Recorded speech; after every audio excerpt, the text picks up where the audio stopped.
This is Drawn Before, an upcoming narrative-focused platform game, which I annoyingly describe in the tagline as a game rendered in the power of pencil. The idea behind it is that I'm focusing on the hand-drawn aesthetic where you play as the pencil-sketched character drawn by an ordinary man who grew up in the 80s and 90s. In the game, you journey as this character through the sketches, drawings, paintings and diary entries this man did during his lifetime. It's going to be a linear, story-driven game with mild to medium platforming-based challenge. There will be no skill trees, upgrades or branching paths, and apart from the occasional power-up, you'll travel through extremely varied levels which mix things up individually on a constant basis. The game's variation is focused on environmental change based around the era in which each of the drawings takes place, along with specific and isolated sections in order to mix up gameplay and keep players on their toes. I've been working on Drawn Before for around 2 months now, but in this video I wanted to give a brief introduction to the project as well as sharing a bit of my background and what I have planned for those who are interested. So that's the scripted introduction to the video out of the way, and from this point on I'll be working in a more candid, non-scripted kind of way. But I wanted to start off with some of my game development history in order to give you all an idea of the roots of this project. So let's get into that now. So I grew up playing games in the 1980s and I got a Amstrad CPC 464 back in probably around 87, I think it was Christmas, 87, 88. I moved on to the Amiga and then I had a PC and, various consoles and things like that since that time. But the Amiga is probably the most important in terms of game development because that was the computer that I first used to start programming games, and I used a program many people are probably familiar with if they're familiar with the Amiga called Amos. And I used, first of all, Easy Amos, then I progressed on to Amos, which was given away on a cover disc on Amiga format at one point, and then Amos Professional. And I made quite a few different games with that, probably around 10 to 15 games in total. I finished, those are the games I probably started. In fact, there were many more that I started, but I finished maybe around 10 games, something like that, and they were very short, very, small games, and I never really did anything with them. But one of the first ones was called, I just labelled it as Fighter, and it was like around that time there were a lot of games like Street Fighter 2 and things like that. I wanted to emulate that style, so I made a little prototype. I didn't finish this game, this was just one that I started, and it didn't really work very well. I couldn't really get it to work, but then I made a kind of adventure game called Laser Fire, and then a sequel called Taser Fire. This is going back to when I was around sort of 11, 12 years old, by the way, so excuse the names. But those were sort of adventure games, but they were based on button presses. It was almost like a slideshow, really, like a PowerPoint presentation, to be honest. And then once I'd refined some of my programming skills and things like that, I made a platformer called Salonia, working title. Again, this is another one I didn't actually finish. This was one that I made quite a few levels for. I got all the systems in place, and it was a platform game which I'd wanted to make for a long time. I just didn't have the skills to do it, and when I eventually got the skills, I just it was around the time where other projects and things like that were coming on, so I never got the game finished, although I'm quite pleased with it actually. Even to this day, I loaded it up and you can see some footage here of it. It's not got finished sound effects or anything like that, and the graphics are not finished either, by the way, but I was quite pleased with this game back in the day. I programmed this when I was probably around about 14, because I think this was around the time where I started an adventure game with my friend at the time who was very, very good at programming. He was much better at programming than me in Amos, and we made a point-and-click Monkey Island style adventure game called Legend of the Elves. And this was a game that we worked on for probably a year or so, and it was a lot of work, honestly. It really was a lot of work. But then a few years later, we did it and we sort of forgot about it when we were around 14. And then a few years later, when I think we would have been about 18 this time, and Amiga format was still going, he just randomly sent it off to Amiga format for the games, the reader games of the month. And we actually won that game of the month. We won £50, so that £25 when I was 18 years old was actually quite welcome, to be honest. But I was really proud of that. He did the programming and most of the music, and I did the graphics. So really the programming was the hard part of that. It was very complex. He made a lot of systems. But rambling aside a little bit, getting onto some programming experience, I'm not a programmer. I started on Amos. I did a little bit of Java at university on a computing course that I did, and I've messed around in Unity. I've got a few little prototype things up and running. I've messed around in Unreal,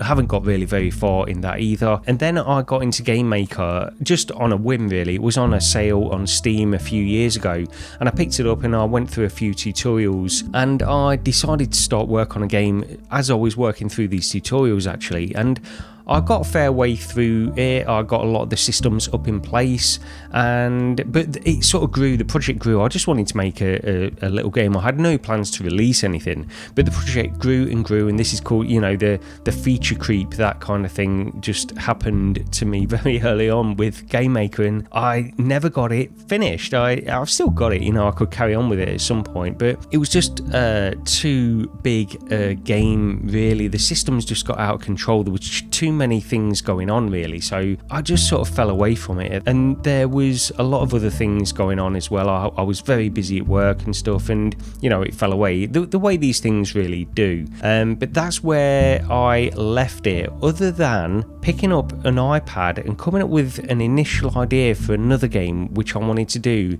in order to take a step back, do something a little bit more simple and something that I felt was a little bit more manageable. And so I decided to pick up an iPad and an Apple Pencil in order to start doing hand-drawn sprites, backgrounds and things like that for just a little spark of an idea I had. But I didn't really stick with that either. I made I got a little prototype up and running in Game Maker, but then I left it that. I fell away. But then that probably leads us up to around about 2.5-3 months ago.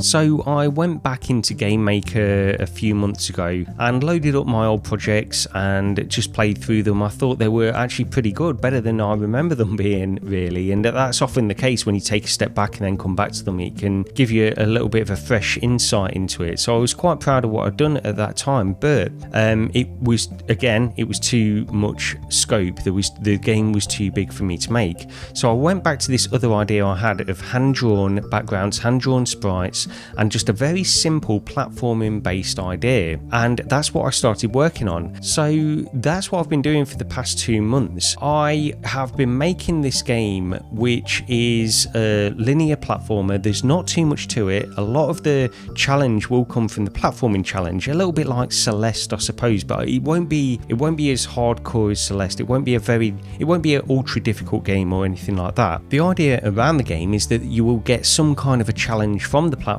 but it's really story focused. So as you play through these levels of this hand-drawn character which this person did, the person you don't actually see in the game, you just read diary entries which are littered throughout these separate levels. So this person drew this character for a game they thought they might make, and they drew it in the 90s, like very much, I suppose it's sort of semi-autobiographical in that way, where this person could have started coming up with ideas for games in the 90s when perhaps they had an Amiga or something like that, and they drew these characters, and that's the character that you play as in this game, which has sort of been brought to life through unexplained circumstances. And then you are playing through the hand-drawn levels which were drawn in various eras of this person's life. So you'll be playing through sections where he drew these areas as a child, when he was sort of 6-7 years old, and then during his teenage years, and then into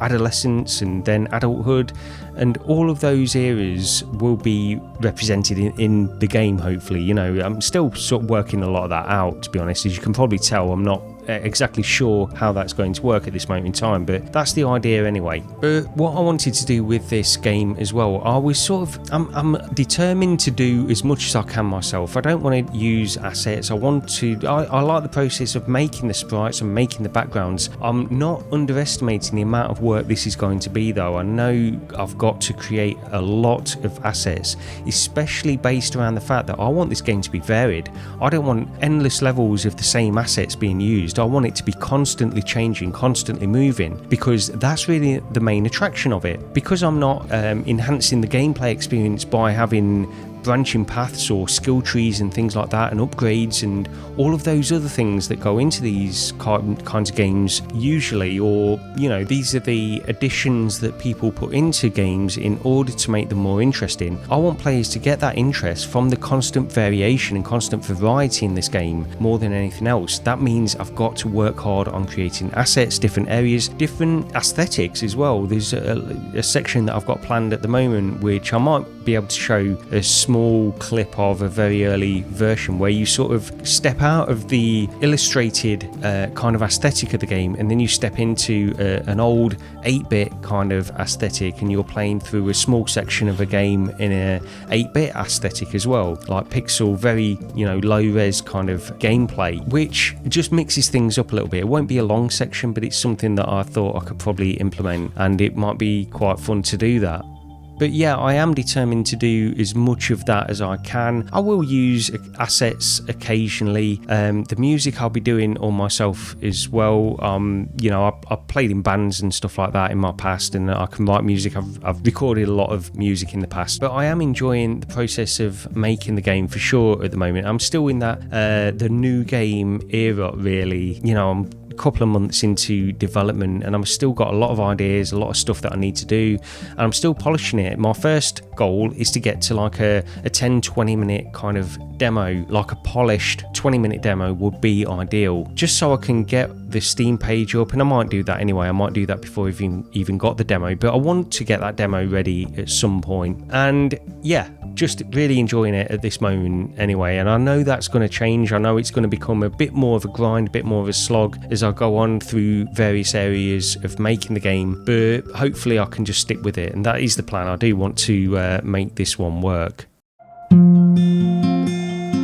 So that is the plan. The future is I'm determined to finish the game. Although I am aware it will take time, it's not going to be a long game. It's probably going to be 2, hopefully 3 hours. I want to get to the sort of 2.5 to 3 hour mark if I can, but that's going to mean a lot of content, a lot of assets I've got to draw, and a lot of other things I've got to think about. So we'll see how we get on with that, but that's the goal anyway. At the moment in time, I'm focusing on adding a bit of what game devs call juice into the game and making it pop a little bit more, because at the moment it feels a little bit flat to play, and within the limitations of the aesthetic that I'm going for with like this illustrative painted kind of aesthetic, there's limitations on what I can do with juice. I can't have a load of these bright effects and things like that because it won't make sense in the context of the game. Things like parallax scrolling as well, which I had in other games that I've made in Game Maker, they don't make sense in this context of a hand-drawn